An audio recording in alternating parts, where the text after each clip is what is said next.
शिवराय पुतळा दुर्घटना प्रकरणातील आरोपी शिल्पकार जयदीप आपटे अटकेत. कल्याणमध्ये कुटुंबियांना भेटायला आलेला असताना आपटेला अटक. एसटी कर्मचाऱ्यांच्या पगारामध्ये 6,500पर्यंतच्या वाढीचा निर्णय. कर्मचाऱ्यांचं आंदोलन मागे. गेल्या वर्षी वाढ पकडून त्यात 6,500पर्यंतची वाढ होणार. राज्यभरात एसटीची वाहतूक सुरळीत सुरू. एसटी कर्मचाऱ्यांच्या संपामुळे 22 कोटींचा महसूल बुडाला. राज्यभरातील 251 आगारांपैकी 94 आगार पूर्णतः बंद होते.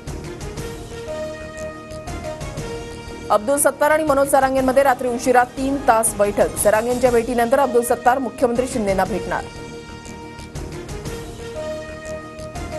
सत्तारांसोबतच्या बैठकीवेळी जरांगेंची फडणवीसांशी फोनवरून चर्चा. शेतकरी प्रश्न आणि मराठा आरक्षणावर चर्चा. सत्तारांची माहिती.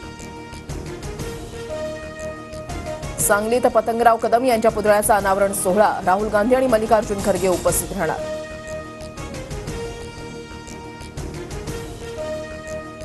वर्क फ्रॉम होम करत असाल तर व्हेरिएबल पे विसरा. अनेक आयटी कंपन्यांकडून नियम. कर्मचाऱ्यांनी ऑफिसमध्ये येऊनच काम करण्यासाठी कंपन्यांची शक्कल.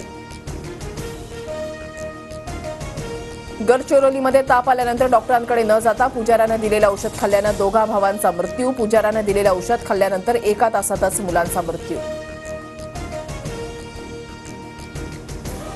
मुंबई गोवा महामार्गावरील कशेळीमधील बोगद्याची दुसरी लेन आजपासून वाहतुकीसाठी खुली होणार. 2 स्वतंत्र लेन सुरू होत असल्यामुळे प्रवास करणं सोयीचं होणार. विदर्भात सोसाट्याच्या वाऱ्यासह मुसळधार पावसाची शक्यता. तर उत्तर महाराष्ट्र आणि मराठवाड्यामध्ये मध्यम स्वरूपाच्या पावसाची शक्यता.